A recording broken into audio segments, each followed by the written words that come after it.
Thank you, Your Excellencies and distinguished members of the panel and all the invited guests. First, I must thank the Good Luck Foundation, my boss, the former president of Nigeria, and of course the UNDP, the global body, and our dear sister that we're very proud of, and all the international bodies or organizations that package this very outstanding conference. I think all the things that need to be said have been said in the past. It is difficult to talk after your boss has spoken. Mr. President, and of course the Assistant Secretary General of the United Nations in charge of the UNDP has given us all the hallmark of this conversation on governance. But certainly, since this is specifically on prosperity, prospects, and what we need to do to ensure that we get the best out of our resources, we still have areas there where we can talk. I will be talking mostly from the perspective of the subnational. I must be grateful that the international bodies and Good Luck Jonathan Foundation gave opportunity for those of us that are working at the subnational level for the first time to talk in this kind of international arena where governance has been discussed. Because majority of Africans in the Sahel live at the subnational level and of course within the local governments or local authorities. So we face these challenges of poverty and lack of growth. Everything is about governance and management of scarce resources. Our resources are not even scarce. We have abundance, and yet we are living in poverty, in abject poverty. And of course, it has to do with so many factors. I will also give a little testimonial on my own part as a governor of a state that has over 8 million people, and to underscore how scarce resources can be managed to at least make a difference, leave legacies and landmarks. It all has to do with the planning and understanding, coming with the baseline studies, knowing where you are and where you will be, and how you will deploy scarce resources to carry on or carry along the bureaucracy and to leverage on extra resources from donor agencies, from the federal government, and to raise IGR. And of course, deploy the human capital that is available. And if it is not available, try to leverage on consultancy and other means so that you can do good procurement, managing resources in a manner that it will make impact. We have so many resources. In my state, we have almost everything. Good arable land, over 4.2 million hectares of arable land that are mostly reserved forests because they cannot be developed. And we have mineral resources like gold, tantalite, lithium, and all the other precious materials. But certainly we work under the federal government where such things are under the exclusive reserve of the federal government.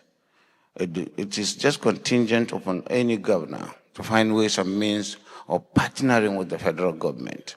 And that's why we set up special purpose vehicle where we become participant, even though we are only restricted to deployment of community agreement when people come with licenses from the federal government. Again, we have opportunity for renewable energy and so on and so forth. But certainly, we seem to be stagnant, staying where we are. Maybe the perception of governance, as explained by President Jonathan, and well elucidated by the Assistant Secretary General of the United Nations, our regional director for UNDP, has really placed everything on the table. How do we move from there in the midst of plenty? How do we add value?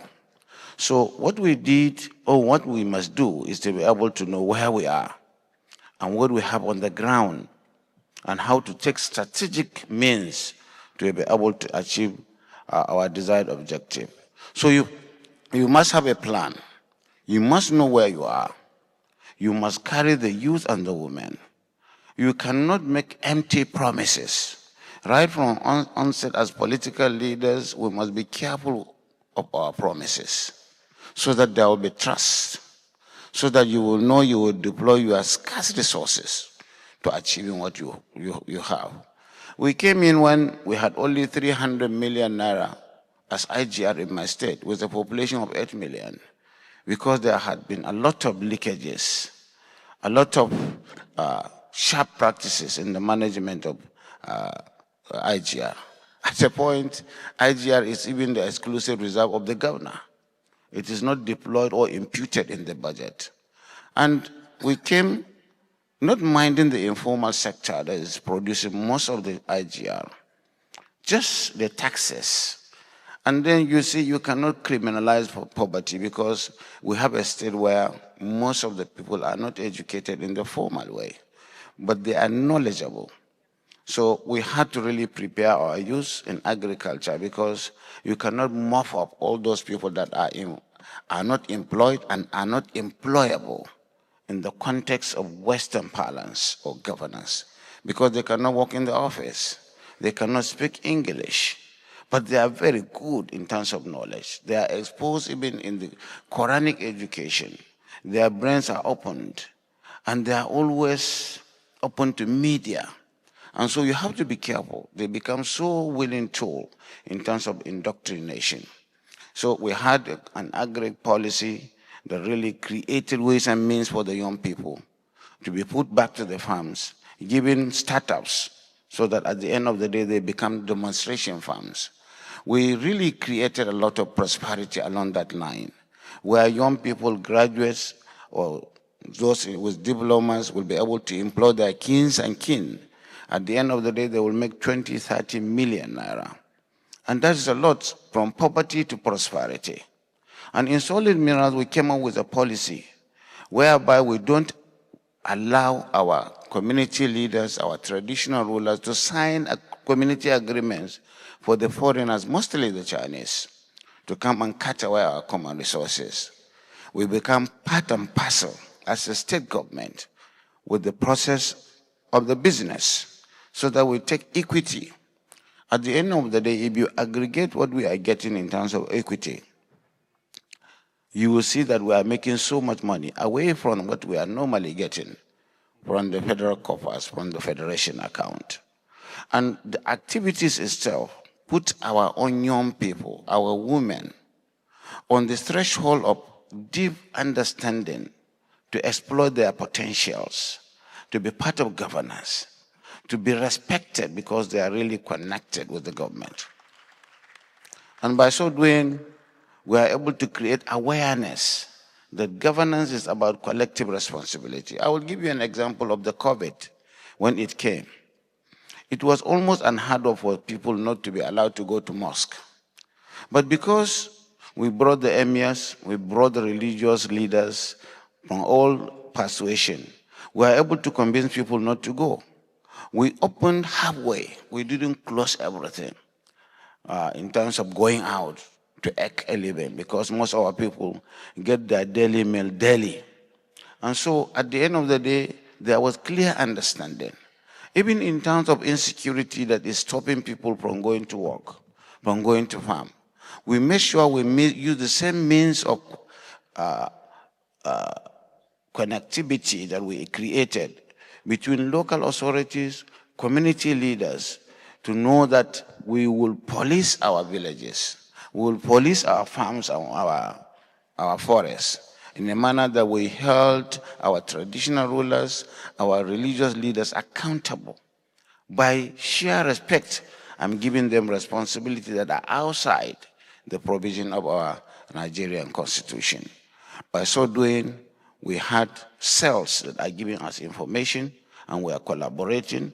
And when we stop the practice of informers that are collaborating with those that are driven by poverty to give the right of way, I would say, for those coming to abduct and do all sorts of criminality. So the whole issue of governance is looking at the planning stage, the understanding of your problems and challenges at the Sahel. The Sahel has so much potentials. We are bombarded by environmental factors because the Sahara is moving, and if we don't stop it, definitely through agriculture and so on and so forth, will not be there. And looking at our own limitations and inadequacies in terms of the manpower. Manpower is very low. I know my boss has spoken about trust to the bureaucracy. In some of the state and local governments, we don't even have the bureaucracy. The orientation is that sometimes they don't even go to office. And as a governor, at the subnational level, the most important thing is supervision. You must be there 24/7.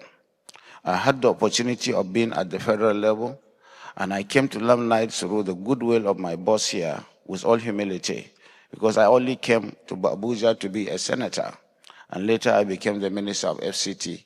So I was exposed to the act of governance, partnership with the international bodies, partnership with local authorities, looking at the health system, looking at the educational system, which are the key for showing deliverables in terms of governance.